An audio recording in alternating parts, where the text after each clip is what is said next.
ধরা খালি বোঝা যায়, ঠিক না ভাই? ঠিক। আবু তো আদনান আজকে ছাড়াছাড়ি হয়ে গেছে, খুশি তো আপনারা? কম জ্বালালেন না তো। কেউ বোর পক্ষে, কেউ আবু তো আদনানের পক্ষে। কেউ বলে পৃথিবী একদিকে গেলেও আবু তো আদনানের দেখানো পথ থেকে সরে দাঁড়াবো না, আর কেউ বলে প্রথম থেকেই সন্দেহ করছিলাম এই বেটা খারাপ ছিল। দুনিয়ায় সবাইরে খুশি করা সম্ভব হবে না। পারিবারিক ঝামেলাটা সামনে এনেছে তার স্ত্রী, এটা নিঃসন্দেহে অন্যায়। পারিবারিক ঝামেলা পরিবার দিয়ে মেটানো দরকার ছিল। কিছু মানুষ আছে যখন মাছ পায় না তখন ছিপে কামড় দেয়, আছে না নেই? সম্মান দেয়ার মালিককে আল্লাহ রাব্বুল আলামিন, কেড়ে নেয়ার মালিককে। তবে হ্যাঁ, অবশ্যই যারা যে পথে চলেন সেই পথের কদর করার দরকার আছে না নাই? সারা রাত স্লোগান দেবেন ধানের শীষ, ভোট দেওয়ার সময় দাড়ি পাল্লা হবে?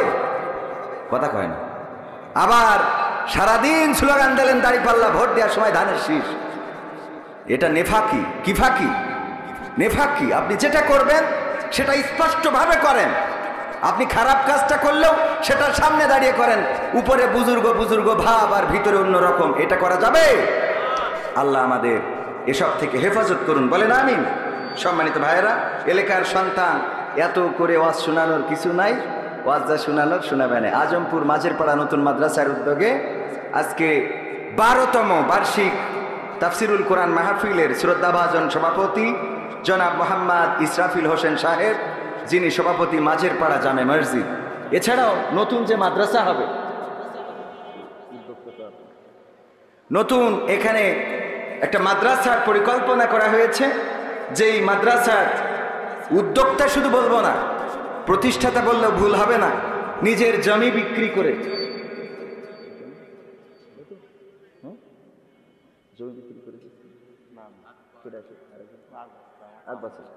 ও আমাদের আরেকজন, উনি সভাপতি না, কিন্তু উনি নিজের জমি বিক্রি করে মাদ্রাসা প্রতিষ্ঠিত করছেন, আমাদের আকবর চাচা।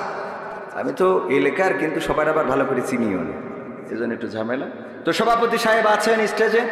এছাড়া আজকে ওনাকেও আমি একটু সত্যি কৃতজ্ঞতা জ্ঞাপন করছি যে জমি বিক্রি করে এই সময় মসজিদের টাকা মেরি দিয়ে জমি কেনার লোক বেশি, ঠিক না বে? ঠিক।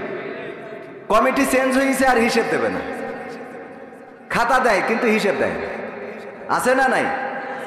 খাতা দেবে, হিসেব দেবে না।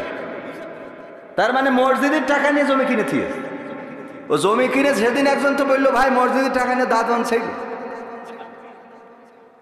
মসজিদের টাকা নিয়ে সুদ খাওয়ার লোকও আছে না নাই? কারণ অনেক সুদখোর মসজিদের সভাপতি, তো যখন টাকা শর্ট পড়ে তখন ওখানতে পূরণ করে। বুদ্ধি আছে না নাই? আল্লাহর খবর, আল্লাহ ভালো টাকা দিয়ে একটু খারাপ করেছি, কাটাকাটি করে নেও। ওগো আমার ভাইয়েরাম, ও এখনো তো শুরু করে পারিনি। সভাপতিত্ব করছেন ইসরাফিল হোসেন সাহেব, যিনি সভাপতি মসজিদের। এছাড়া আজকে প্রধান মেহমান হিসাবে আলোচনা করবেন হজরত মাওলানা আব্দুল সালাম যুক্তিবাদী বন্ধুবর। বগুড়া থেকে এসেছেন অনেক পথ জার্নি করে, অত্যন্ত দারুণ আলোচক, সমসাময়িক প্রেক্ষাপট নিয়ে খুব ভালো আলোচনা করেন। এবং আমি আর ভাই কয়দিন আগেই মালয়েশিয়া সফর করে আসলাম, ওখানেও আমাদের প্রোগ্রাম ছিল। এছাড়াও ভারত, আরব, সৌদিতেও আমরা একসাথে প্রোগ্রাম করেছি। সেই সুবাদে বলা যায় ইন্টারন্যাশনাল খ্যাতিসম্পন্ন বক্তা উনি এসেছেন, ইতিমধ্যে আমার আগেই পৌঁছে গিয়েছেন, যদিও আমার বাড়ির কাছে বাড়ি। আমাদের সঙ্গীত পরিবেশন করেছেন রকি হোসেন, মারুফ হোসেন।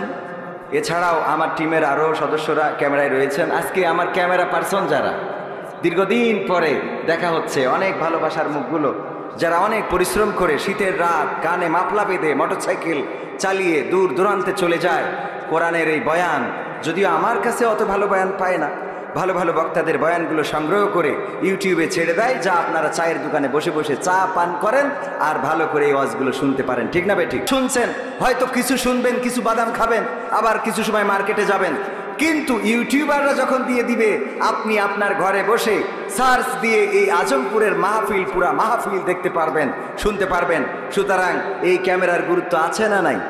এই জন্য আমি বরাবরই বলি আমার ইউটিউবার ভাইদের সাথে খারাপ আচরণ করা যাবে না, ওদের সাথে খারাপ আচরণ করবেন না। যদি সম্ভব হয় ওদেরকে দুইটা খাওয়াবেন, সম্ভব হইলে মাহফিল কর্তৃপক্ষ আপনি কয়জনকে এখানে শোনালেন, ওনারা তো শোনাবে মিলিয়ন মিলিয়ন মানুষের, বলেন ঠিক না বেটি? সুতরাং তাদেরকে একটু সহযোগিতা করবেন, তাদেরকে পারলে একটু বাদাম কিনে দিবেন, তাদেরকে পারলে পেঁয়াজি ভাজা কিনে এনে দিবেন, যে এই নেন আপনারা খান, এটা দিন প্রচারের একটা অংশ হবে, সোয়াব দিবেন কে? আল্লাহ রাব্বুল আলামিন। এই কাজগুলো করবেন। আমার ইউটিউব ভাইরা অনেক কষ্ট করেন। এছাড়া উপস্থিত আছেন আমার অঞ্চলের পরিচিত অপরিচিত অনেকেই, আমার প্রিয় মুখ, তার মধ্যে অনেক বক্তাও রয়েছেন এখানে যারা খ্যাতিসম্পন্ন মুফাসসিরে কোরআন। বিশেষ করে আমার বন্ধু বর মাওলানা মাহবুবুর রহমান, আমি স্টেজে উঠাইতে চাইলাম, বলল সামনে বসে ওয়াজ শুনবো। উনি আমার উস্তাদ, আমারে ওয়াজ শেখায়, আর সে সামনে বসে আছে। সত্যি আমার কাছে এটা কষ্টের। তারপরে বলল সামনে বসবো, আমার তো কিছু করার নাই। পর্দার অন্তরালে মা বোনেরা রয়েছেন, সাথে আমার বউ আছে। বলছে জায়গা নেই। জায়গা থাকবে কি, আমার বউ নিয়ে আইছে আজকে। মা আসতে চাইলো তো একটু অসুস্থ, বললাম যে থাক, অসুবিধা নেই, সালাম ভাই বাড়ির বক্তা আর আমি তো আপনার ছেলে। তো বউকে নিয়ে আসলাম, কারণ ওরও হেদায়েতের দরকার আছে না? নাই, কথা কয় না। কারণ এখনকার সময়ে বউ হইল বড় ফিতনা। থুই চলি গেলি আর একদিকে চলি যাচ্ছে, কথা কয় না। এই জন্যই সাথে রাখার দরকার আছে না? নাই। গদ খালি আর খবরদার কারণ নিয়ে যাবেন না, বউ নিয়ে যাবেন। হ্যাঁ, রাজি তো? ওই যে যাদেরকে নিয়ে যান ওদের নিয়ে যাবেন না, নিয়ে যাবেন কি? বউ নিয়ে যাবেন। আল্লাহ তাওফিক দিন, বলেন আমিন। সবাইকে অন্তরস্থল থেকে সালাম জানাচ্ছি, আসসালামু আলাইকুম ওয়া রাহমাতুল্লাহ। আল্লাহর শুকরিয়া আদায় করছি যে মহান রব আজকে এত সুন্দর একটা পরিবেশ করে দিয়েছেন। এই মাস অনেকেই আশঙ্কা করেন এই মাসে বৃষ্টি হবে, কিন্তু সুন্দরই পরিবেশ করে দিয়েছেন কে? সেই রবের শুকরিয়া আদায় করে সবাই পড়ছি আলহামদুলিল্লাহ। আল্লাহর শুকরিয়া আদায় করে শেষ করা যাবে? আল্লাহ রাব্বুল আলামিন যে নিয়ামত দিয়েছেন, আহারে মাঝে মাঝে চিন্তা করি কত কি তুমি দিলা। ডাক্তার হাসপাতালে গেলে বোঝা যায় যে আমাদের এর মধ্যে কি আছে কি নাই। একটা জিনিস নষ্ট হইলে বুঝবেন যে কি হারাইলেন। নষ্ট না হওয়া পর্যন্ত কেউ বোঝে, কথা কয় না, বোঝে? একটা কিছু হারাইলেই বুঝবেন। চোখ একটা একটু বাঁকায় গেলেই নামটা আর কবির বিন সামাদ থাকতো না, বলতো টেরা কবিরের বাড়ি যাবা নাকি? ঠিক না বে ঠিক? কানটা একটু কালা হইলেই বলতো কার বাড়ি যাবা, কালা কবির। চোখ একটা কানা হইলে বলতো কানা কবির। পা একটা একটু 1 ইঞ্চি খাটো হইলে একটু আপ ডাউন করে হাঁটলেই বলতো খুড়া কবির। ঠিক না বে ঠিক? যে আল্লাহ এত সুন্দর করে বানাইলেন, হাত দিলেন, পা দিলেন, চোখ দিলেন, কান দিলেন, দেখার শক্তি দিলেন, আর না চাইতেই অনেকের বউ দিয়ে দিয়েছে। বলেন সুবহানাল্লাহ। বউ আছে না নাই? কার কার আছে দেখি হাত উঁচু করেন। লজ্জা করছে? বউ আছে, গর্ব করবেন, দেখি হাত তোলেন। বউ যদি দুটো থাকে তাহলে ডবল গর্ব। হ্যাঁ, আজকে এটা বলা যাবে না, আজকে সামনাসামনি, অন্যদিন বলবান। এই সম্মান দেওয়া অন্যদিন হবে। আজ বলে অশান্তি বাড়ায় লাভ নেই। বিয়ে করেননি কারা কারা হাত উঁচু করেন। এত কম অবিবাহিত এই অঞ্চলে। আল্লাহ, আমার মাহফিলে অবিবাহিত লোক বেশি আসে, কিন্তু এই অঞ্চলে দেখছি বিবাহিত। আমার অঞ্চল তো, এলাকার বন্ধু বান্ধব বলছে ওরা শোনে কিনা, এরকম না? যাই হোক, যারা বিয়ে করেননি শীত আসার আগে আল্লাহ সবাইকে তৌফিক দিন, বলেন আমিন। এই আমিন এত আসতে বললেন, বলেন আমিন। বিয়ে করা খারাপ কাজ না ভালো কাজ? আল্লাহর নবী সাল্লাল্লাহু আলাইহি সাল্লাম বিয়েকে প্রমোট করেছেন। বিয়ে করার জন্য শুধু উদ্বুদ্ধ করেন নাই, আল্লাহর নবী সাল্লাল্লাহু আলাইহি সাল্লাম নিজেও ঘটকালি করেছেন, এমন আছে না নাই? আল্লাহর নবীর একজন সাহাবী ছিল, এত কালো কেউ পছন্দ করে না, এত কালো এত কালো কারো পছন্দ হয় না, কেউ মেয়ে দিতে চায় না। আল্লাহর নবী সাল্লাল্লাহু আলাইহি সাল্লামের কাছে এসে বললেন, ওগো নবী, আমার বুঝি বিয়ে হবে না? আল্লাহর নবী বললেন, কেন? আমার চেহারাটা সুন্দর না, আমি কালো মানুষ, আমার দাঁতগুলো সাদা আর চোখের পাশে সাদা, এছাড়া আর কোনো সাদা জায়গা নাই, এই জন্যে মানুষ পছন্দ করে না। আল্লাহর নবী বললেন, আমি একটা চিরকুট লিখে দিচ্ছি, এই মদিনার সবচেয়ে সুন্দরী নারীটার তোমারে বউ বানাই দেব। বলেন সুবহানাল্লাহ। চিরকুট লিখে দিলেন যে আমি প্রস্তাব পাঠাচ্ছি আমার এই সাহাবীর জন্য। এই সুন্দরী মেয়েটা চিঠি নিয়ে গেলেন, মেয়ের বাবার কাছে দিলেন। মেয়ের বাবা বলল, তোমার এমন চেহারা, এই চেহারার সাথে আমার সুন্দরী মেয়েটারে বিয়ে দিতে রাজি। ভিতর থেকে মেয়েটি শুনলেন আর বললেন, ওগো বাবা, কার প্রস্তাব ফিরিয়ে দেন?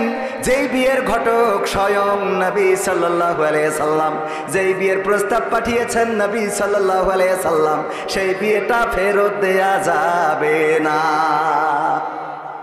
আল্লাহ নবী সাল্লাল্লাহু আলাইহি সাল্লাম ঘটকালি করেছেন। যাই হোক, ওয়াজ করা আমার ওই দিকে যাওয়ার দরকার নেই।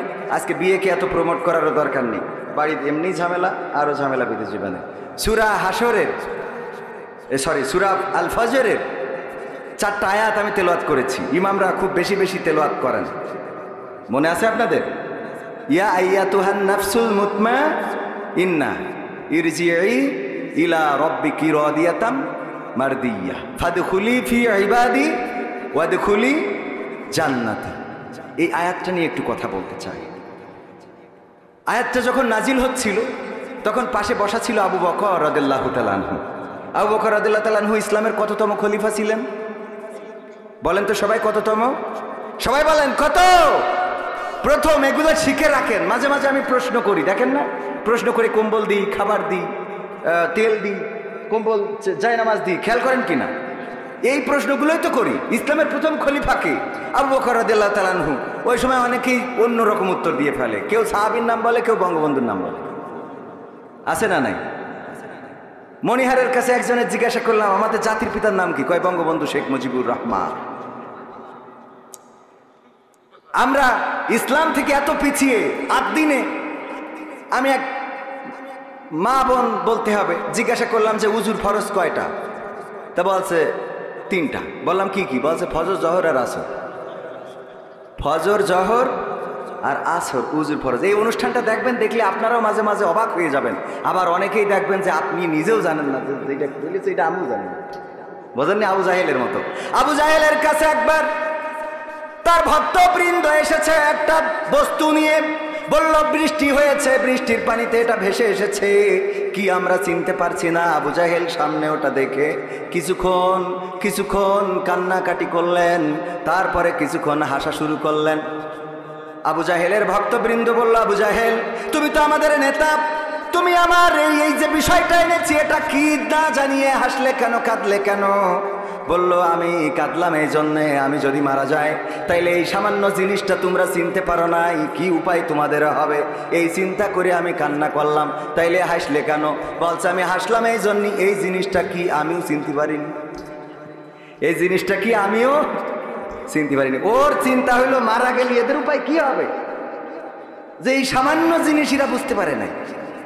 কিন্তু ও হাসলো এই জন্য যে আসলে এই জিনিসটা ও বুঝতে পারে না। তো এই অবস্থা আমাদের অনেকের আছে, যে সামান্য এই উত্তর আমি যখন প্রশ্ন করি তখন পাশ থেকে অনেকেই বলি দেয় এইটা এইটা এইটা, যেই ওইটারে ধরি অমনি কেলাই। এই জন্য এগুলো শেখার দরকার আছে না নাই? ইসলামের প্রথম খলিফা কে? হযরত আবু বকর রাদিয়াল্লাহু তাআলা আনহু। তিনি পাশে বসা ছিলেন যখন এই আয়াতে কারিমাত নাজিল হচ্ছিল, আল্লাহর নবী তেলাওয়াত করলেন, আর আবু বকর রাদিয়াল্লাহু তাআলা আনহু তরজমা করা লেগেছে নাকি? বলেন তরজমা করা লেগেছে? আরবে যখন কোরআন নাজিল হতো আরবি ভাষায়, তখন আরবিয়ানরা বুঝতো না। আল্লাহর নবী যখন এই আয়াতে কারিমা তেলাওয়াত করলেন, তেলাওয়াত করার সাথে সাথে আবু বকর রাদিয়াল্লাহু তাআলা আনহু বললেন, তাফসীরে ইবনে কাসিরে এসেছে, ওগো নবী এত সুন্দর চমৎকার কথা আল্লাহ ডাক দিয়ে বলছে, এ ওগো প্রশান্ত আত্মা, ওগো প্রশান্ত আত্মা, হে প্রশান্ত আত্মা তুমি ফিরে এসো তোমার রবের কাছে, ফিরে এসো তোমার রবের কাছে, আর তুমি দাখিল হয়ে যাও আমার বান্দাদের কাতারে, আর প্রবেশ করো জান্নাতে সন্তুষ্ট চিত্তে, আনন্দ চিত্তে এবং সন্তোষ ভাজন হয়ে তুমি ফিরে এসো। কত সুন্দর কথামালা আল্লাহ ডাক দিয়ে বলছেন, ওগো প্রশান্ত আত্মা ফিরে আসো সন্তুষ্ট চিত্তে এবং সন্তোষ ভাজন হয়ে। তার মানে তুমি সন্তুষ্ট হয়ে যাও এবং যার কাছে ফিরে আসছো সেও তোমার উপরে সন্তুষ্ট, আর তুমি দাখিল হয়ে যাও আমার বান্দা যারা তাদের কাতারে, আর প্রবেশ করে নাও জান্নাতে। এই কথাগুলো যখন আল্লাহর নবী সুন্দর করে তেলাওয়াত করলেন, আবু বকর রাদিয়াল্লাহু তাআলা আনহু বললেন, কত সুন্দর কত চমৎকার কথা।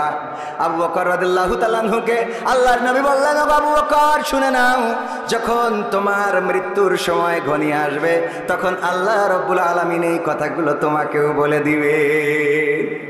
সুবহানাল্লাহ। নফসে মুতমাইন্না, প্রশান্ত আত্মা। কি আত্মা? বলেন কি আত্মা? আল্লাহ ডাক দিয়ে বলবেন, ওগো প্রশান্ত আত্মা ফিরে আসো তোমার রবের নিকট সন্তুষ্ট চিত্তে এবং সন্তোষ ভাজন হয়ে। সন্তুষ্ট চিত্তে মানে তুমিও খুশি হয়ে যাও। এটাই এমন, ধরেন আবার রাজনীতির কথা বলছি না, তারেক রহমান দেশে এসেছে, আমাদের এই থানায় অথবা এই সংসদীয় আসনে বিএনপির মনোনয়ন প্রত্যাশী আছে না নাই? কয়জন আছে? একাধিক ব্যক্তি, 2 বা 3 জন আছে না নাই? 2 বা 3 জন। এর মধ্যে যদি কোনো একজনকে ডাকে যে তুমি একটু ঢাকায় আসো, তারেক রহমান একজনকে ডেকেছে, তুমি একটু ঢাকায় আসো, ও তো আগের থেকে বলবে ধান লাগা লাগা, কথা কয় না। আর যদি বলে সন্তুষ্ট চিত্তে এসো, সন্তুষ্ট থেকো, অসুবিধে নেই, আমিও তোমার পরে সন্তুষ্ট আছি, একটু ঢাকায় আসো, যদি এই কথা বলে খুশি হবে না হবে না? ধান লাগাবে না লাগাবে না? কথা কয় না। আপনাদের কি কষ্ট হচ্ছে? লাগাবে না লাগাবে না? বলবে লাগা লাগা। হ্যাঁ, এটা বলবে, বলে চলে যাবে ঢাকায়।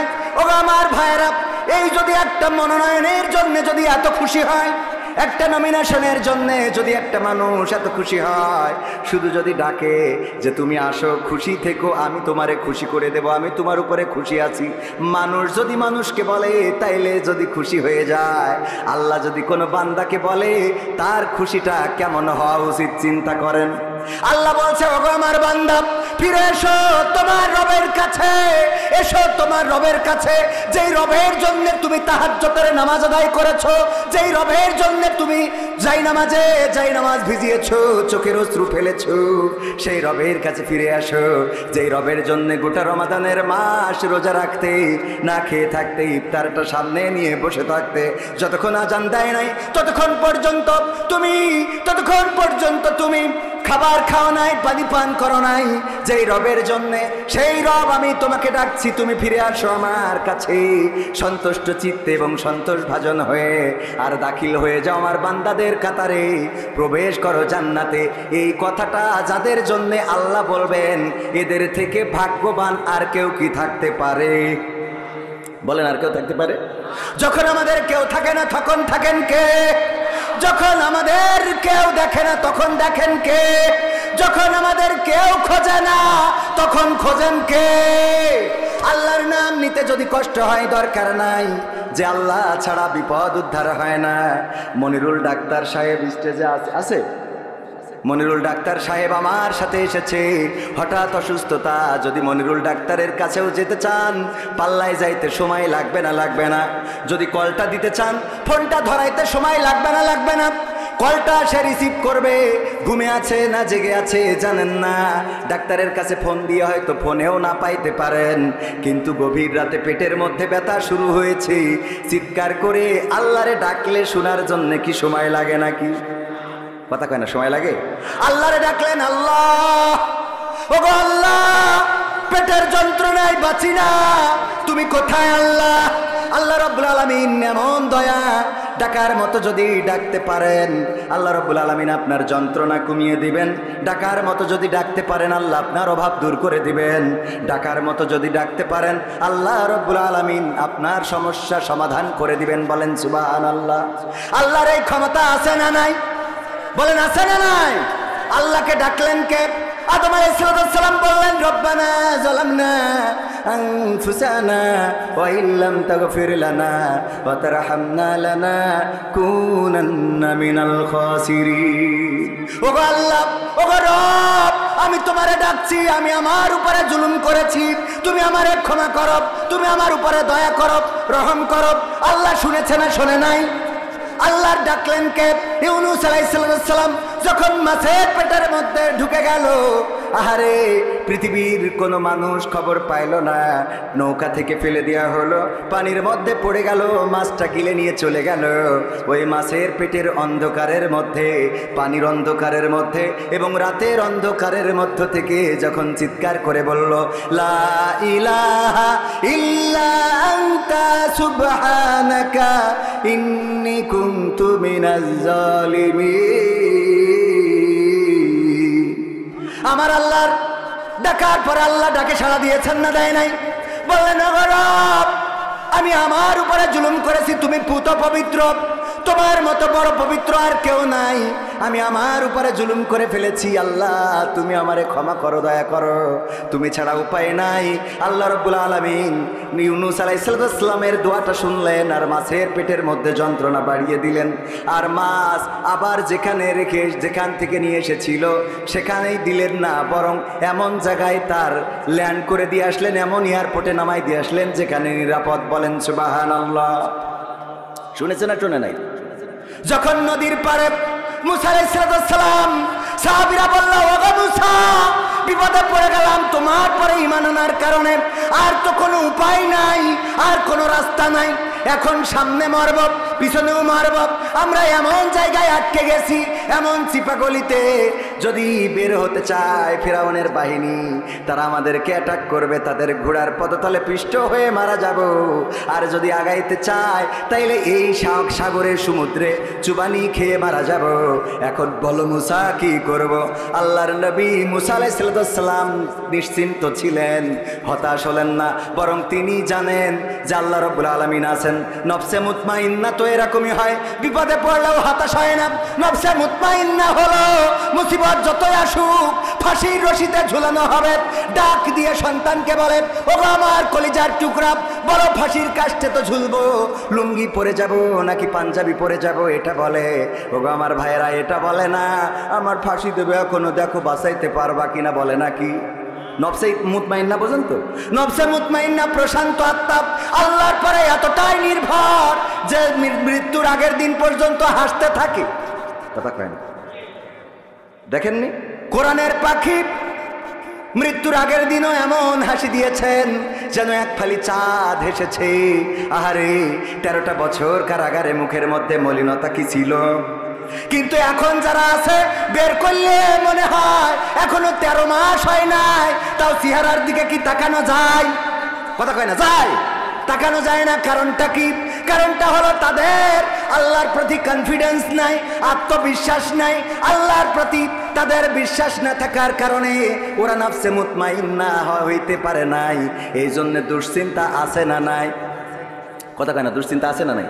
আর নফসে মুতমাইন্না তারা জানে বেঁচে আছি মানে আল্লাহ আছে, মরে গেলেও কে আছে, জেলে থাকলেও কে আছে, বাইরে থাকলেও কে আছে, মাঠের মধ্যে যদি যান তাও আল্লাহকে পাওয়া যায় না, যায় না।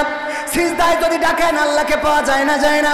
আপনি যেখানে যে অবস্থায় থাকেন, ও আমার যুবকেরা, প্রেমের জন্য ঘুরে বেড়াই, ভালোবাসার জন্য ঘুরে বেড়ায়, গদখালি যায়, ওই পার্কে ঘুরে বেড়ায়, ফুল নিয়ে কত মানুষের আহারে কত বড় কাঙাল, প্রেমের জন্য কত কি করে। ওই যে প্রেমে সাকসেস হইতে যে ঢাকায় ছাত্র দলের একজন নেতাকে হত্যা করেছে, দেখেছেন না দেখেন নাই? হত্যা করার সাথে সাথে ধারণা করা হয়েছিল হয়তো রাজনৈতিক কোনো হত্যা হতে পারে, কিন্তু আহারে ঘটনাটা কি বের হলো?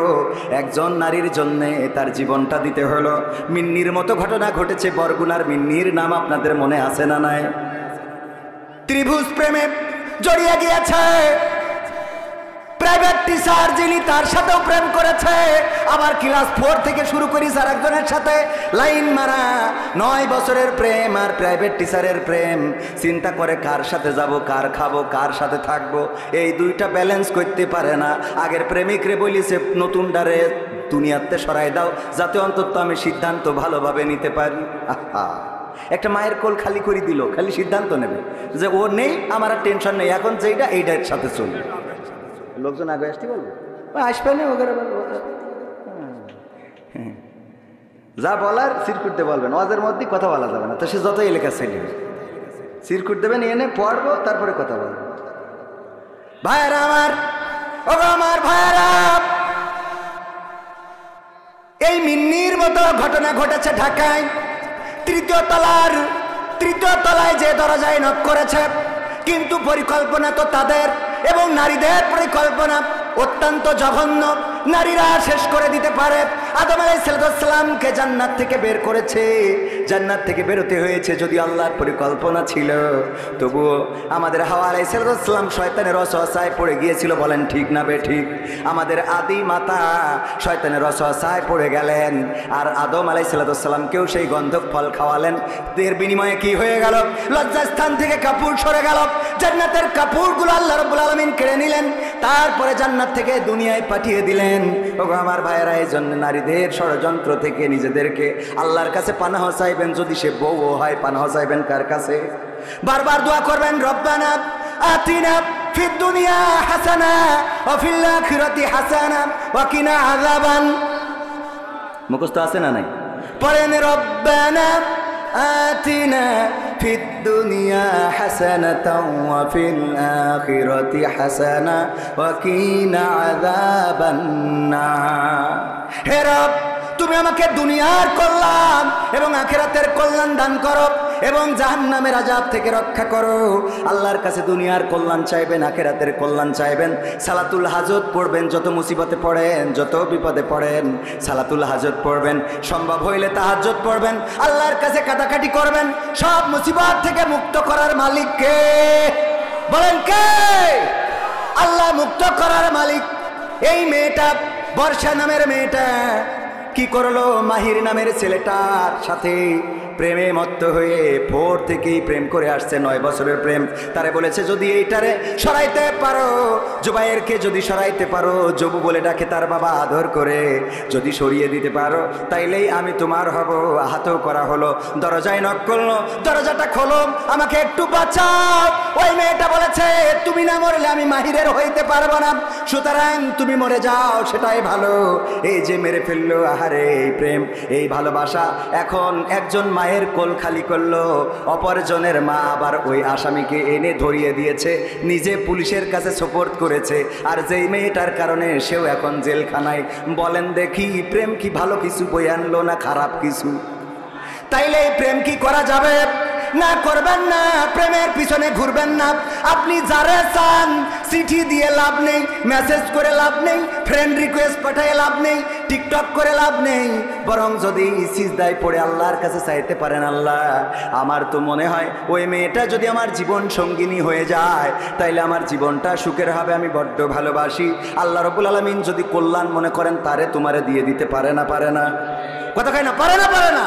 যারা বিয়ে করেছেন তারাও সেই দেখবেন আপনাদের ডবল বিয়ে হইতে পারে।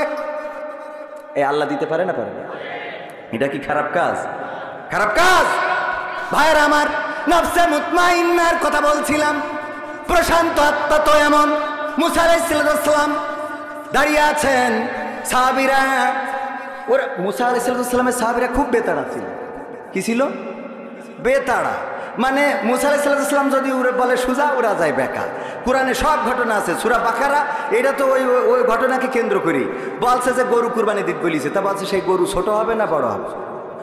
তা বলছে যে মাঝারি জুতির। আল্লাহর কাছে শুনে নিয়ে বলছে মাঝারি জুতির। বলছে কালার কি হবে? এবার বলছে কালার এই হবে। বলছে তা গায়ে হবে না এড়িয়ে হবে? প্রথম কথায় যদি একটা গরু এনে জবাই করে দেয় তাহলে বলে মিটে যায়। কিন্তু এত বেতারা ছিল, মানে ওই জিজ্ঞেস করতে করতে আল্লাহ এমন করে দিয়েছে যে সেই গরু খুঁজি পায় কষ্ট। এই জন্য নবী সাল্লাল্লাহু আলাইহি সাল্লাম একবার সাহাবীদের বললেন, যেই ব্যাপারে আল্লাহ কিছু বলেন নাই সেই ব্যাপারে তোমরাও চুপ থাকো, মুসা আলাইহিস সালামের উম্মতের মতো হইও না। কত সুন্দর কথা।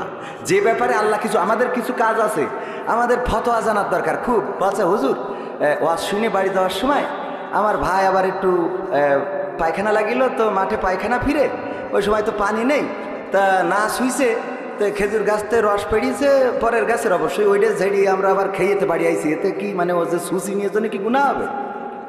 কোয়ানে দড়ি কোয়ানে লাগাতে, খাইছিস চুরি করি, তুই শুচিস কি না শুচিস ও দিয়ে চিন্তা করলাম। মানে আর এখন ফতোয়ার বাক্স নিয়ে বিভিন্ন হুজুর বসে, মুরগি জবাই করিছে, তো মুরগি জবাই করতে যে পশ্চিম মুখ চিনতে পারিনি, উত্তর মুখ, এটা খাওয়া যাবে কেন? তো এত টেনশন করার দরকার আছে? কথা কয় না। আপনি কোনো হোটেলে গেছেন, যে সোজা চুপচাপ ঢুকবেন, খাবেন, চলে আসবেন। গরুর মাংস না কুত্তার মাংস না মুরগির মাংস অত চিন্তা করার দরকার নেই। আপনি খাইছেন, চলে আইছেন। যদি শুকরের মাংস হয় আপনার জন্য কোনো অসুবিধা নেই, কিন্তু যদি সন্দেহ পোষণ করেন গরুর মাংস হইলেও খাওয়া যাবে। কথা কি বুঝতে পারিছেন? এত পেছানোর দরকার আছে? মুসা আলাইহিস সালামের সাহাবারা ছিল খুব বেতাড়া, ওরা আল্লাহর কাছে সিজদা করবে না। এই জন্য আল্লাহ বললে একটা গেট বানাও, এমন গেট জানে ঢুকতে গেলে মাথা নিচু করা লাগে। গেট বানাইছে, বলছে মুসা আমাকে তো চেনো না, পা আগে ঢুকাবো, পা ঢুকাই তারপর গুলাই উঠা মতো, গুলাই ঢুকা মতো পা আগে ফিরিয়ে দিয়ে তারপর, মানে কত বেতাড়া। ওরা নদীর পাড়ে দাঁড়ায় বলছে আমরা প্রথমেই কইছিলাম না যে এর থেকে ফিরাউন ভালো, এখন এমন জায়গায় এনে দাঁড় করাইছ, এখন হয় সুবানি খাবো না ওখানে মারবো। মুসা এবার তো বিপদে ফেললে আমরা বলো মানতে পারছি না, ওরা কাছাকাছি আসলে বলো খুবই নিজেদের মধ্যে বাঁধবে।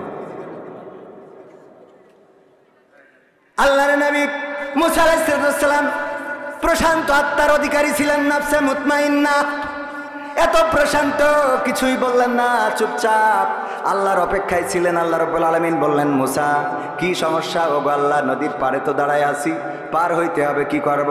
আল্লাহ বললেন, হাতে কি লাঠি, এই লাঠি দিয়ে কি করো? ছাগলের পাতা পেড়ে খাওয়াই, আমি মাঝে মাঝে রাস্তার দিকে পাথর সরিয়ে দিই। আল্লাহ রাব্বুল আলামিন বললেন, ওই লাঠি দিয়ে বাড়ি দাও নদীর উপরে। মুসা আলাইহিস সালাম বললেন, বাড়ি দিলে কি হবে? এটা বলেন নাই, বলেছেন আর বাড়ি দিয়েছেন, রাস্তা বানিয়ে দিয়েছেন কে? জোরে বলেন কে? আল্লাহ রাস্তা বানাই দিলেন কয়টা? 12টা গোত্রের জন্য 12টা রাস্তা পার হয়ে গেল মুসা আলাইহিস সালামের সাহাবীরা। ও আমার ভাইরা, এই ঘটনা এই পর্যন্তই থাক। এরপরে ইব্রাহিম আলাইহিস সালামের আগুনে ফেলা হবে, চড়ক গাছে উঠানো হলো, রশি বাঁধা হলো, টানা শুরু করেছে, টানতে টানতে টানতে টানতে ফেলে দিবেন আগুনের মধ্যে। যারা টানে তাদের মধ্যে নিজের জন্মদাতা পিতাও ছিল না, ছিল না। ইব্রাহিম আলাইহিস সালাম ভয়ে বলল, নমরুদ আমার ভুল হয়েছে, প্লিজ আমাকে ক্ষমা করেন। বলেছে? বলেন বলেছে? বলেন আই নফসে মুতমাইন্না তো এইটাই, কোনো কিছুই বললেন না, চুপচাপ রয়েছেন। টানো বাবা টানো, নমরুদ টানো, তোমার যত মন্ত্রী প্রতিমন্ত্রী আছে সবাই ধরে টানো, কোনো অসুবিধা নাই। ফেরেশতারা আসলেন, এসে বললেন, ওগো ইব্রাহিম আমরা একটু সহযোগিতা করতে চাই। ইব্রাহিম আলাইহিস সালাম বললেন, কেন? বলল, তোমার কষ্টটা আমরা আরশে আজিম থেকে দেখে সহ্য করতে পারি নাই। বলল, আল্লাহ পাঠাই নাই, আল্লাহর কাছে ফরিয়াদ করেছিলাম, আল্লাহ যদি একটু সাহায্য করতে পাঠাতে সাহায্য করে দিতাম। আল্লাহ বলল, যাও যাও, তবে যে আমার ইব্রাহিমের কাছে আগে শুনবা সে সাহায্য চাই কি চায় না। যদি সাহায্য করতে বলে করবা, যদি না করতে বলে তাইলে চলে আসবা। ইব্রাহিম আলাইহিস সালাম বললেন, ওগো ফেরেশতারা তাইলে ফিরে যাও সেই আল্লাহর কাছে, যেই আল্লাহ তোমাদের থেকে আমার মনের অবস্থা আরো ভালো জানে। সুবহানাল্লাহ বলবেন না?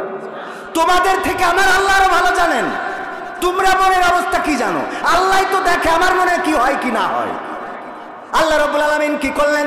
ইয়া নারু কুনি বারদাও ওয়া সালামান আলা ইব্রাহিম। আল্লাহ বললেন, ওগো ইব্রাহিম, তুমি আমার ইব্রাহিমের জন্য ঠান্ডা আরামদায়ক এয়ার কন্ডিশনের মতো হয়ে যাও, আগুন ফুলবাগান হয়ে গেল। এটাই হলো নফসে মুতমাইন্না, এটাই হলো নফসে মুতমাইন্না। আল্লাহ রাব্বুল আলামিনের প্রতি যার আত্মা সন্তুষ্ট হয়ে যায়, আর আল্লাহ রাব্বুল আলামিন যে আত্মার প্রতি সন্তুষ্ট হয়ে যায়।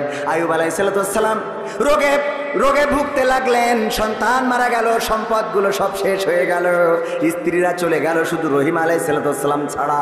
এই অবস্থার মধ্যেও আল্লাহর নবী আইয়ুব আলাইহিস সালাম আল্লাহরে ডাকা ছেড়ে দিলেন না।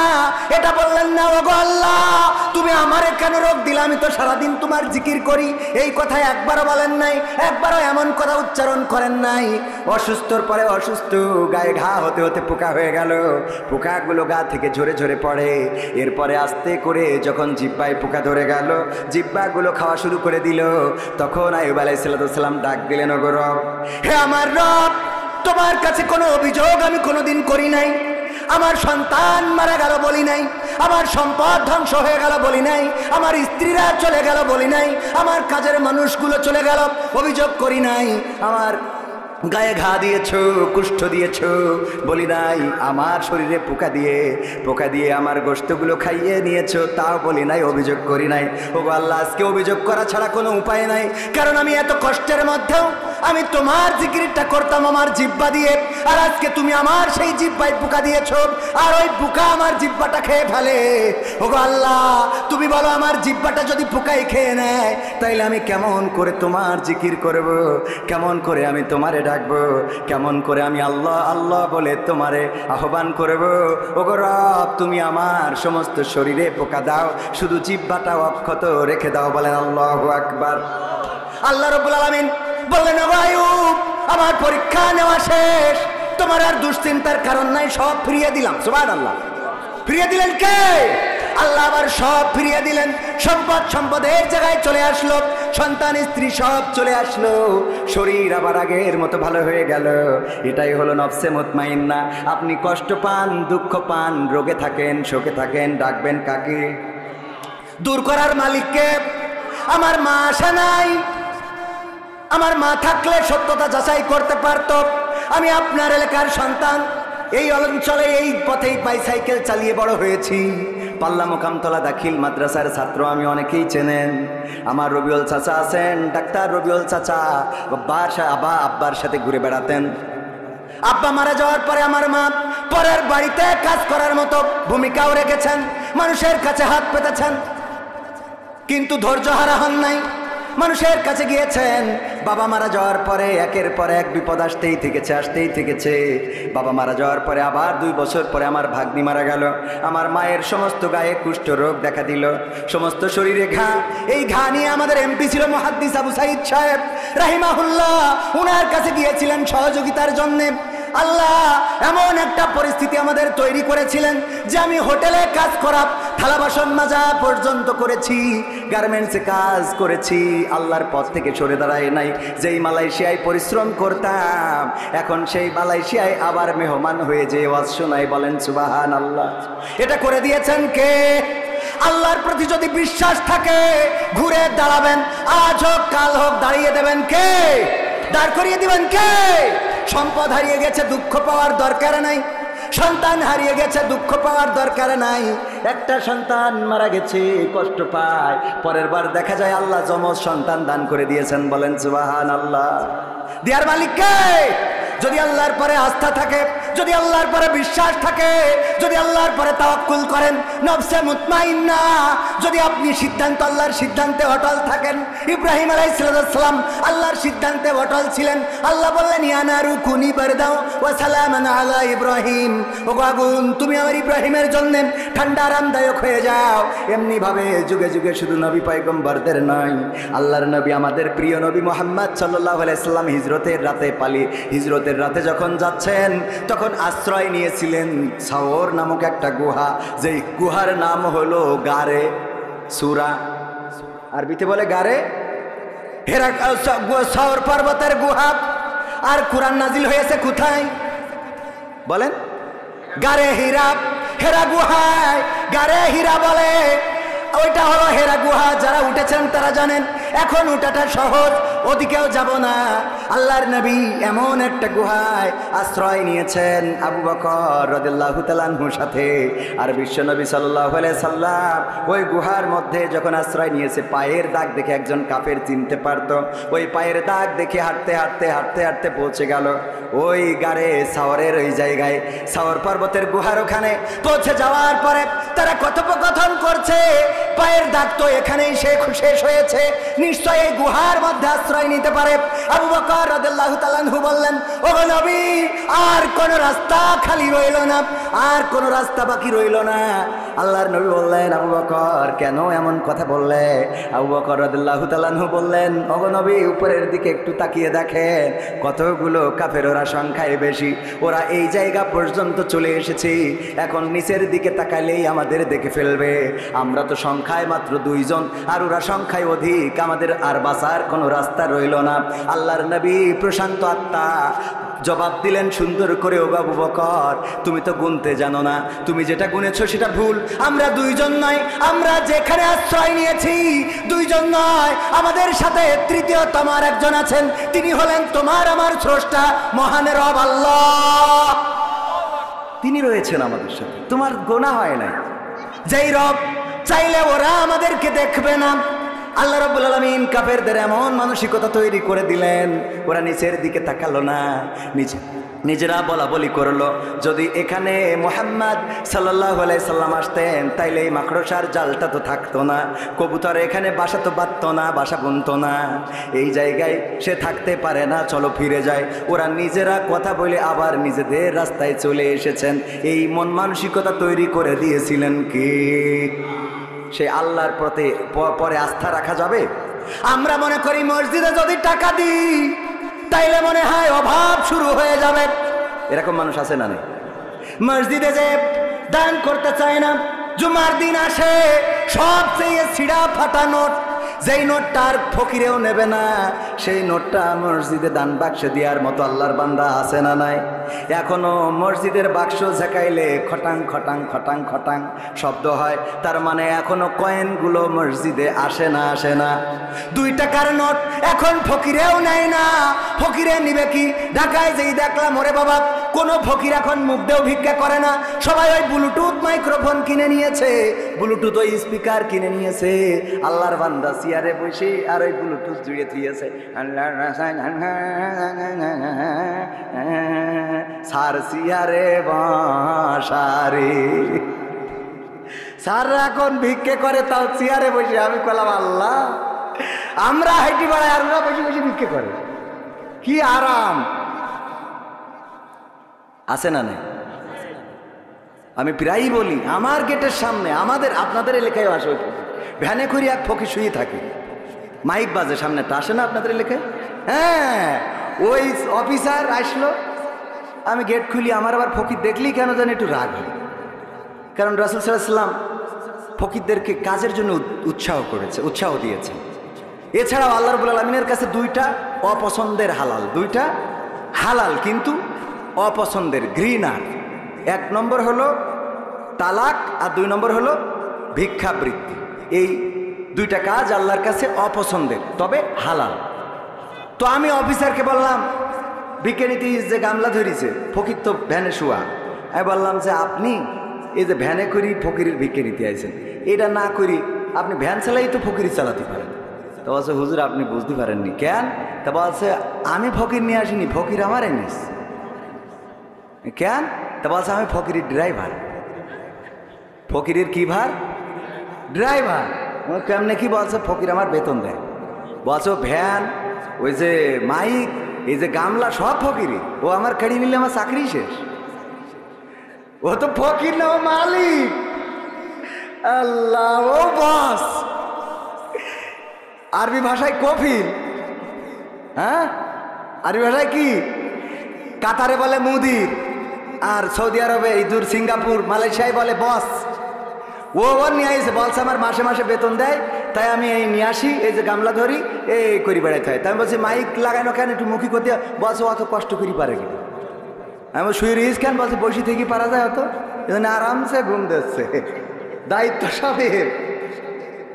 ও আমার ভাইয়েরা, এই ফকির, আল্লাহ রাব্বুল আলামিন ফকিরকে ধনী করে দিতে পারে না? পারে না? এক ফকিরের সার্চ করে দেখা গেল 2, 3, 4 লাখ টাকা ওর বাস্তার মধ্যে, খাওয়ার সময় হয় না, মারা যাওয়ার সময় দেখা যায় কত ফকির মারা গেছে, ঘরে টাকা ভর্তি, বাস্তার পরে টাকা ভর্তি, ভিক্ষে করতে করতে মরে যায়, তাও টাকার নিশা ছাড়ে। এরকম মানুষ আমাদেরও আছে না নাই? যদি বলেন, ভাই চলেন উমরাটা করে আসি, টাকা তো কম হয় নাই, হজটা করে আসি। হজে জাতি কত টাকা লাগে তুমি জানো? পাকাম করে যায়, আমার পরে হজ ফরজ হয়ে যায় কোনো? হ্যাঁ, হজের কথা কও, আমি হজ করার যোগ্য হয়েছে এখনো? ভাই, ওই পশ্চিম মাঠে 1 বিঘে জমি বেচতে চাইলো, নিতে কনে?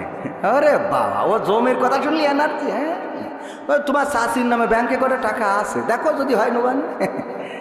আরে শয়তান, আছে না নাই? 1,25,30,000 টাকা দিয়ে ওমরা করতে যাওয়ার সুযোগ হয় না, অথচ 4 লাখ টাকা বউ তালাক দিতে দিবে। কথা কয় না? ও কি দেয় কি শেষ চাই? যে চলি গেছে, যে আবার মামলা করে যে টাকাও লাগবে, চলিয়ে যাবে, টাকাও নিয়ে যাবে, আইন সব ওকে কি। এই জন্য আমার 50,000 টাকা চলিয়ে গেলেও অসুবিধা নেই, থাকলে 1 রাতি আজকে নিয়ে যায়। মনে করে যে মাঝে মাঝে অ্যাকশন নেবে, আমি কেউ অসুবিধে নেই, 1 রাত কি। হ্যাঁ, যাই হোক, ও আমার ভাইয়েরা, আলোচনায় আসি। আমি যেই কথা বলছিলাম, আল্লাহ রাব্বুল আলামিন আপনার জায়গাটা ফিরিয়ে দিবেন যদি বিশ্বাস থাকে। ইব্রাহিম আলাইহিস সালামকে দিয়েছেন, আইয়ুব আলাইহিস সালামকে দিয়েছেন, ইউনূস আলাইহিস সালামকে দিয়েছেন, নূহ আলাইহিস সালামকে দিয়েছেন, আদম আলাইহিস সালামকে দিয়েছেন, লূত আলাইহিস সালামকে দিয়েছেন, মুহাম্মদ সাল্লাল্লাহু আলাইহি সাল্লামকে দিয়েছেন। এমনি ভাবে শুধু নবী সাল্লাল্লাহু আলাইহি সাল্লাম নয়, এই জমিনে শাহজালাল, শাহ মাকদুম, তিতুমির, শরিয়তুল্লাহ, মুন্সি মেহেরুল্লাহ, আর বর্তমান জামানায় আল্লাহর দ্বীনের পথে অনেকেই ফাঁসির কাস্টে ঝুলে গিয়েছেন। বলেন, তাদের সম্মান বাড়িয়ে দিয়েছেন কি? বাড়িয়ে দিয়েছেন কে? এখন যেই দিকে যাই সেই দিকের গণজোয়ার আছে না নাই? কথা কয় না আছে না নাই? যেইটা শেষ করতে চাইলো সেইটাই আবার তারা কয় এখন আমাদের এইটা ছাড়া রাস্তা। ওবায়দুল কাদের থাকলি বলতো আমরা এখন এই পথেই চলব, ঠিক না বেটে? বলতে এখন আর আমাদের খেলা হবে, এখন তোমরা খেলা করবে আমরা দেখবো। এখন খেলা হবে তোমাদের, আর আমরা হব দর্শক, গ্যালারিতে বসে থাকবো। আরে আল্লাহ রাব্বুল আলামিন এভাবেই তো বিজয় দান করে। ধৈর্যের দরকার আছে না নাই? ধৈর্য ধরলেন বিজয় দিয়ে দিচ্ছেন কি? এমনি ভাবে যদি অন্যরাও ধৈর্য ধরে বিজয় দিবেন কে? যদি অধৈর্য হন লাঞ্ছিত করবেন কে? আল্লাহ লাঞ্ছিত করেছেন ফিরাউনকে, নমরুদকে, হামানকে। আল্লাহ লাঞ্ছিত করেছেন আবু জাহেলকে, আবু সুফিয়ান, উতবা, সাইবা, মুগিরা, আবু লাহাব। এমনি ভাবে অসংখ্য কাফেরকে লাঞ্ছিত করেছেন। যারা আল্লাহর বিকল্প পথ খুঁজতে চেয়েছে তারা দুনিয়ায়ও পথ পায় নাই, আর আখেরাতেও পাবে। আর যারা আল্লাহর পথ খুঁজে নিবে দুনিয়ায় তারা সম্মানিত হবে, আর আখেরাতে তাদের মর্যাদা দিবেন কে? আল্লাহ ডাক দিয়ে বলেন ইয়া আইয়ুহান নাফসুল মুতমাইন্না ইরজিই ইলা রাব্বিকি রাদিয়াতাম মারদিয়া ফাদখুলি ফি ইবাদি ওয়াদখুলি জান্নাতি। ওগো ওগো আমার বান্দা, তুমি ফিরে আসো তোমার রবের কাছে, তুমি ফিরে আসো তোমার রবের কাছে সন্তুষ্ট চিত্তে এবং সন্তোষ ভাজন হয়ে, আর প্রবেশ দাখিল হয়ে যাও, আমার বান্দাদের কাতারে শামিল হয়ে যাও। আমার প্রিয় বান্দা যারা, প্রিয় বান্দা কারা? আল্লাহর নবী, আল্লাহর ওলি যারা ছিল, আল্লাহর ওলি কারা ছিল? শাহজালাল, শাহ মাকদুম আল্লাহর ওলি ছিলেন। মুন্সি মেহেরুল্লাহ, তিতুমির, বখতিয়ার, ইখতিয়ার এমনি ভাবে আল্লাহর ওলি ছিলেন। আর আল্লাহর নবীদের নাম তো সবাই জানেন, তাদের কাতারে শামিল করে দিবেন কে? আর প্রবেশ করতে বলবেন জান্নাতে। এর থেকে বড় বিজয় কি মুমিনের আর হতে পারে? এই বিজয় চান কে কে? হাত দেখতে চাই। নারায়ে তাকবীর, লিল্লাহি তাকবীর। আল কোরআনের আলো, আল হাদিসের আলো, আমার নেতা তোমার নেতা। নারায়ে তাকবীর। আল্লাহ রাব্বুল আলামিন, আল্লাহর পরে যদি আস্থা থাকেন, বিশ্বাস যদি থাকে, আল্লাহ আপনার রাস্তা করে দিবেন। সেই আল্লাহর পরে বিশ্বাস রেখে দিনের পথে চলার দরকার আছে না নাই? কোরআনের পথে চলার দরকার আছে না নাই? সমাধান খুঁজে খুঁজে ক্লান্ত হয়েছো যারা, সমাধান যদি পেতে চাও সব পথ গিয়ে ভুলে কোরআন দেখো খুলে। সমাধান যদি নিতে চাও, সমস্যা যত সব দূর করে দিবে রব, সমস্যা যত সব দূর করে দিবে রব, যদি তুমি যাও চেয়ে যাও সমাধান। সমাধান খুঁজে খুঁজে ক্লান্ত হয়েছো যারা, সমাধান যদি পেতে চাও সব পথ গিয়ে ভুলে কোরআন দেখো খুলে। সমাধান যদি নিতে চাও, কোরআন ধরি না বলে, কোরআন পড়ি না বলে চারিদিকে হই লাঞ্ছিত। কোরআন জানি না বলে, কোরআন মানি না বলে সব অধিকার বঞ্চিত। কোরআন ধরি না বলে, কোরআন পড়ি না বলে চারিদিকে হই লাঞ্ছিত। কোরআন জানি না বলে, কোরআন মানি না বলে সব অধিকার বঞ্চিত। মরিচিকার পিছে না ঘুরে মিছে মিছে, মরিচিকার পিছে না ঘুরে মিছে মিছে, কোরআনটা খুলে দেখে না সমাধান। সমাধান খুঁজে খুঁজে ক্লান্ত হয়েছো যারা, সমাধান যদি পেতে চাও সব পথ গিয়ে ভুলে কোরআন দেখো খুলে। সমাধান যদি নিতে চাও, কোরআনেই খুঁজে পাবে সংসার নীতি, আর কি হবে রাষ্ট্রের নীতি। কোরআনের আইন চললে দেশে দূর হবে সব দুর্নীতি। কোরআনেই খুঁজে পাবে সংসার নীতি, আর কি হবে রাষ্ট্রের নীতি। কোরআনের আইন চললে দেশে দূর হবে সব দুর্নীতি। মানব রচিত মতে শান্তি খুঁজো না পথে, মানব রচিত মতে শান্তি খুঁজো না পথে, কোরআনটা খুলে দেখে না সমাধান। সমাধান খুঁজে খুঁজে ক্লান্ত হয়েছো যারা, সমাধান যদি পেতে চাও সব পথে গিয়ে ভুলে কোরআন দেখো খুলে। সমাধান যদি নিতে চাও, কোরআনের সমাধান আছে না নাই? সব সমস্যার সমাধান। যারা বলেননি তাদের বিশ্বাস হয়নি। সব সমস্যার সমাধান, জোরে বলেন, সব সমস্যার সমাধান, সব সমস্যার সমাধান। এই কোরআনের সাথে আমাদের কারো বিরোধ আছে? আওয়ামী লীগ যারা, তারা কোরআন মানে না, মানে না? বিএনপি যারা কোরআন মানে না, জামাত যারা কোরআন মানে না, অন্য দল যারা করে তারা কোরআন মানে না। কোরআন যদি মানে জামাত করা লাগবে না, হেফাজত করা লাগবে না, চরমনাই করা লাগবে না, কওমি আটরশি আলিয়া কোনো কিছু করা লাগবে না। কোরআনের দল, কোরআনের আইন কায়েম করার জন্যে যদি আমলিগরা জেগে ওঠে, সেই আমলিগ করলেও হয়ে যাবে, বলেন ঠিক কিনা? যদি বিএনপিরা কোরআন কায়েম করে দিতে চায়, সেই বিএনপি করলেও হক আদায় হবে না, হক আদায় হয়ে যাবে।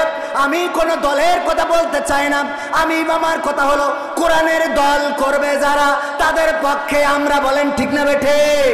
যে কোরআনের পক্ষের লোক সে যেই হোক, আমি তার পক্ষের লোক। কথা ঠিক না বেঠিক? কোরআনের পক্ষে যেই কথা বলবে, কোরআনের চেয়ে সত্য কথা আর কেউ বলে না। হাদিসের মধ্যেও জাল হাদিস, হাদিসের মধ্যেও হাদিসের প্রকারভেদ আছে না নাই? 6টা তো সহিহ গ্রন্থ। কোনটা কোনটা? বুখারী, মুসলিম, আবু দাউদ, নাসাই, ইবনে মাজাহ, তিরমিজি। কয়টা বলেন? কয়টা? এই 6টা জিজ্ঞেস করলে অনেকেই বলতে পারবেন না, আমি ভালো পারি না, তাও শিখে ফেলেছি। কারণ না বললে মাঝে মাঝে যদি ধরে বসে কেউ, তো এই 6টা হাদিস সিয়াসিত্তা আমরা সহিহ গ্রন্থ মনে করি। এই 6টারও প্রকারভেদ। বুখারী এবং মুসলিম শরীফে যে হাদিসটা এসেছে, সেটাকে আমরা আরো গুরুত্ব দিয়ে বলি মুত্তাফাকুন আলাইহি।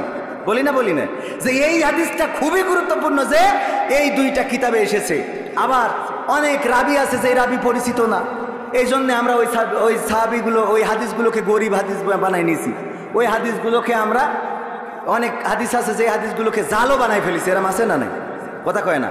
কিন্তু কোরআনের মধ্যে কি এরকম প্রকারভেদ আছে? বলেন আছে? সুতরাং কোরআন থেকে যে কথা বলে, এর থেকে সত্য কথা আর কেউ বলে না, বলেন সুবহানাল্লাহ। কোরআন দিয়ে যে কথা বলে, তার মতো সত্য কথা আর কেউ বলে। নবীর নামেও অনেক মিথ্যা কথা চালানোর লোক আছে। শিশু নবী মোস্তফায় রাস্তা দিয়ে হাঁটা যায়, হরিণ একটা বান্দা ছিল গাছের তলায়। কথা কয় না? আছে না নাই? ছিল না? ওই সময় আমাদের মুরব্বী জনেরা শুনতো আর খাইতো, আহারে হরিণ একটা বান্দা ছিল। এই পর্যন্ত কোরআন হাদিস দিয়ে কি এই ঘটনা পাওয়া গেছে? এই কথা শুনিয়া গো কান্দে বিবি ফাতেমাই রে সাদের মদিনায়। এই সংসারে গরিব রে কেউ ভালোবাসেন নাই রে, ভালোবাসেন নাই। সুরটা মনে আছে না? সুরটা মনে আছে না? হ্যাঁ, এখন আর এইগুলো চলে, কারণ তখন কোরআন মানুষ জানতো না, পড়তো না, বুঝতো না, এই জন্যে যা চালাই দিত সেইগুলো চলে যেত। এখন আর এইগুলো চলার সুযোগ, কথা কয় না। কিন্তু কোরআন থেকে যে বলেছে সে সত্য বলেছে। 1400 বছর আগে যে বলেছে, 14 কোটি বছর, 1400 কোটি বছর পরেও যে বলবে, এইটাই সত্য কথা, বলেন সুবহানাল্লাহ। সুতরাং সেই কোরআনের কথা মানার দরকার আছে না নাই? আল্লাহ এই কোরআনে বললেন, ইয়া আইয়ুহাল্লাযীনা আমানু হাল আদুল্লুকুম আলা তিজারাতিন তুনজিকুম মিন আযাবিন আলীম। ওগো ঈমানদারেরা, আমি কি তোমাদের এমন একটা ব্যবসার সন্ধান দিয়ে দেব, যেই ব্যবসা করলে তোমরা কঠিন জাহান্নামের আযাব থেকে বেঁচে যাবে। আল্লাহ আমাদের কাছে জানতে চেয়েছেন যে এমন একটা ব্যবসা ধরাই দিই, যেই ব্যবসা করলে জান্নাতে যাবা। এই ব্যবসার দরকার আমাদের আছে না নাই? বলেন আছে না নাই? কার কার এই ব্যবসার দরকার? হাত উঁচু করেন যে জান্নাতে যাবেন। লিল্লাহি তাকবীর, নারায়ে তাকবীর। আল কোরআনের আলো, আল হাদিসের আলো। আমার নেতা, তোমার নেতা। ও আমার ভাইরা, যদি জান্নাতে যেতে চান, যদি জাহান্নামের আযাব থেকে বাঁচতে চান, আল্লাহ বলল ব্যবসা ধরাই দিই। আমরা তো ব্যবসাটা খুব পছন্দ করি। আমি ওয়াজ করি, এত টাকা পাই। আবার এই শিমুলিয়ায় আমার একটা এজেন্ট ব্যাংক আছে না নাই? চেনেন তো আপনারা? ইসলামী ব্যাংক। যদিও আমার খুব বেশি আশা পড়ে না, সময় পাই একটু কম। আমাদের ছেলেরা ব্যাংকটা দেখাশোনা করে, মাঝে মাঝে আসি স্বাক্ষর করার জন্যে। কিছু ফাইল জমা হয়ে থাকে আমার জন্যে। ওগো আমার ভাইয়েরা, এই ব্যাংকটা ব্যবসার জন্য নিয়েছি, অর্থের জন্য নিয়েছি। ওয়াজ করি, ব্যবসা করি, আবার আকিজ কলেজে চাকরি করি, এরপরে আবার নিজেও একটা মাদ্রাসা করেছি। তারপরেও টাকা আগায় না, এই জন্য এখন আবার মধু বিক্রি করি, তেল বিক্রি করি, চিয়া সিড বিক্রি করি, সিড মিক্স বিক্রি করি, ঘি বিক্রি করি। অনলাইনে আসে না নাই? মানে ব্যবসা দেখেন কয়টা খুলে বলি, আরো তো খোল। কি ব্যবসা কেমন পছন্দ করি, আল্লাহ দিলি। হ্যাঁ, শুধু ব্যবসার জন্য তো আর ব্যবসা না, কিছু খেদমতের জন্য ব্যবসা। কিসের জন্যে? একটা হাসপাতাল করব ছুটিপুরে, ইনশা, যেন অত্র অঞ্চলের অবহেলিত যারা সুবিধা বঞ্চিত সেই মানুষগুলো যেন সেবা পায়, তার জন্য একটা হাসপাতালের পরিকল্পনা চলছে। আল্লাহ যেন কবুল করেন, বলেন আমিন। ইনশাআল্লাহ হয়ে যাবে। ওয়াজ করি যে টাকা পাই কোনে রাখবো, এসব এগুলো করার দরকার আছে না নেই? মাদ্রাসা করে দিয়েছি গত বছর ওয়াজের টাকা দিয়ে, আর এইবারের কিছু টাকা দিয়ে আলহামদুলিল্লাহ মাদ্রাসা কমপ্লিট। গত বছর করেছি, গত বছর মানে এই 2025-এর শুরু করেছি 200 ছাত্রছাত্রী। চিন্তা করতে পারেন এ দিয়ার মালিককে? আমি চিন্তা করছিলাম 50 জন হয় কিনা, 200। আর আমার যারা সহযোগী আছে তারা জানে যে প্রতিদিন আমরা ফেরত দিই, প্রায় প্রতি সপ্তাহে আসে যে বাচ্চা ভর্তি করবে, আমাদের ক্যাপাসিটি নেই। বললাম যে মাপ চাই, আপনারা জানুয়ারিতে আসেন ইনশাআল্লাহ। আমার উস্তাদ মাহবুবুর রহমান আছে সামনে, উনিও জানেন প্রতিনিয়ত অভিভাবকরা জোর করে এসে বাচ্চা নিয়ে ক্লাসে বসে থাকে, কয় ভর্তি নেন আর না নেন, বসে থাকলাম। এই বছর আশা করছি যে 400+ হয়ে যাবে ছাত্রছাত্রী, এবং পড়ার মান আলহামদুলিল্লাহ। আপনার ছেলে জেনারেল পড়বে, কিন্তু ক্লাস 8-এর মধ্যে ও কোরআনের 30 নম্বর পারাটা মুখস্থ করে ফেলবে। শুধু তাই না, ও এসএসসি পাস করবে, আইএ পাস করবে, অনার্স করবে, মাস্টার্স করবে, গ্রামে আসবে, জুমার মসজিদের খুতবা দেবে। হ্যাঁ, এমন স্কলার তৈরি করব। খালি মনে করেন মাওলানা হইলেই নামাজ পড়াইতে পারে, হুজুর না হইলে পারে না, হুজুর বাদেও নামাজ পড়াই দেখাই দেবো যে ওরা কিরাম পারে। আমার থেকে বড় বড় হুজুর হবে, ওয়াজ করবে, তা আমি সামনে বসে শুনবো খালি। আর আমার একটাই উদ্দেশ্য, যদি পরকালের ময়দানে কোনো একজন ছাত্র বলে আল্লাহ আমি কবির বিন সামাদের প্রতিষ্ঠিত মাদ্রাসায় পড়তাম, আল্লাহ তুমি আমার জাহান্নামে নিও না, ওর একটু ক্ষমা করে দাও, আমার এইটাই সার্থকতা, এর বাইরে আর কিছু নেই। পরকালে যদি একজন দাঁড়াই বলে আল্লাহ জেনে ওর নিয়ে যাচ্ছ, আল্লাহ ও তো আমাদের হুজুর ছিল, ও তো জীবনে পাপ করেছি, বুঝতে পারিছি, আল্লাহ ক্ষমা করে দাও, আমি ওই হুজুরি মাদ্রাসার ছাত্র ছিলাম, এইটাও আল্লাহ রাব্বুল আলামিন এতটুকুতে জাহান্নামের আগুনটা মাফ করে দিতে পারে। বলেন সুবহান। কোন আমলে আল্লাহ মাফ করবেন, কোন আমলে আল্লাহ ক্ষমা করবেন আমরা কেউ জানি? বুখারী শরীফের হাদিস, সময় নেই, ওইটা আরেকদিন এসে শোনাবানে, আর যদি সুযোগ পাই বলবো, শুনবেন। একটা সুন্দর হাদিস আছে যেটা আপনার জান্নাতে যাওয়ার। চরমনায়ের পীর সাহেব মরহুম রাহিমাহুল্লাহ খুব সুন্দর একটা কথা বলতো, ওগো আল্লাহর বান্দারা, তোমরা হতাশ হয়ো না, নিরাশ হয়ো না। যদি এমন হয় পরকালের ময়দানে সমস্ত মানুষ জান্নাতি হয়ে গেছে, একজন মাত্র জাহান্নামী, তাহলে তুমি যেন মনে করো না ওই একজন তুমি হইতে পারো না। এটা মনে রাখবা না, মাথায় রাখবা, সব মানুষ যদি জান্নাতি হয়ে যায়, তুমি একজন যদি জাহান্নামী হয়, সেই একজন আল্লাহর বান্দা তুমিও হয়ে যেতে পারো। আবার যদি সব মানুষ জাহান্নামে যায় আর একজন মানুষকে যদি আল্লাহ জান্নাতে দেয়, তবে তুমি আশা ছাড়বা না। আল্লাহ রাব্বুল আলামিন বলেছেন, লা তাকনাতু মির রাহমাতিল্লাহ, আল্লাহর রহমত থেকে নিরাশ হও না, আশা ছাড়বা না আল্লাহর বান্দা, যে সব মানুষ জান্নাতি হয়ে গেল, সব মানুষ জাহান্নামী হয়ে গেল, একজন জান্নাতি, ওই একজন আমি হব না। আল্লাহ যদি চান ওই একজন আল্লাহর বান্দা তুমি হয়ে যেতে পারো। আব্দুল কাদের জিলানী মাঝে মাঝে কান্না করতেন আর বলতেন, ওগো আল্লাহ, তুমি যদি আমারে জাহান্নামে দাও, তুমি যদি আমারে জাহান্নামে দাও, আমি দুঃখ করব না, কিন্তু তুমি যদি আমারে জান্নাতে দাও, তা আমার দুঃখ থাকবে। এই কারণে তুমি যদি আমারে জান্নাতে দাও, আর যদি কোনোদিন আমার খবর না নাও, কোনোদিন আমারে যদি একটু নাম ধরে না ডাকো, আব্দুল কাদের জিলানী কেমন আছো, কেমন লাগে তোমার, জান্নাত কেমন হলো, যদি আমার খোঁজ না নাও, তাইলে আমি জান্নাতে থেকেও কষ্ট পাবো। আর যদি তুমি আমারে জাহান্নামে দিয়ে বলো, ওগো আব্দুল কাদের জিলানী, জাহান্নামে তোমার কেমন লাগে, তুমি এই খবরটা নিলে আল্লাহ আমি ওই জাহান্নামটাই বেছে নেব। বলেন আল্লাহু আকবার। আল্লাহর সন্তুষ্ট অর্জন করার দরকার আছে না নাই? আল্লাহ বললেন ব্যবসা ধরাই দিতে চাই, যেই ব্যবসা তোমার জাহান্নাম থেকে মুক্তি দিবে, তার মানে জান্নাতি বানিয়ে দিবে, সেই ব্যবসাটা তোমরা করতে রাজি আছো কি নাই? আমরা যদি আল্লাহর সাথে সরাসরি কথা বলতে পারতাম তাইলে বলতাম আল্লাহ রাজি, শিগগিরই ব্যবসাটা বলেন। আল্লাহ রাব্বুল আলামিন পরের আয়াতে বললেন, তুমিনুনা বিল্লাহি ওয়া রাসূলিহি ওয়া তুজাহিদুনা ফি সাবিলিল্লাহি বিআমওয়ালিকুম ওয়া আনফুসিকুম যালিকুম খায়রুল লাকুম ইন কুনতুম তা'লামুন। আমার আল্লাহ বলেন, ও নবী, আপনি যারা এই ব্যবসা করতে চায় তাদেরকে জানাই দেন। আল্লাহ কোরআন দিয়ে নবীর মাধ্যমে জানিয়ে দিলেন। আর সেই ব্যবসাটা হলো তুমিনুনা বিল্লাহ, আমি আল্লাহর প্রতি ঈমান আনতে হবে, ওয়া রাসূলিহি, এবং আমার রাসূলের প্রতি ঈমান আনতে হবে, ওয়া তুজাহিদুনা ফি সাবিলিল্লাহ, এবং প্রচেষ্টা করতে হবে আল্লাহর রাস্তায়। কার রাস্তায়? জিহাদ মানে লড়াই করা, মারামারি করা, ফাটাফাটি করা, কাটাকাটি করা, এটাই সীমাবদ্ধ নয়।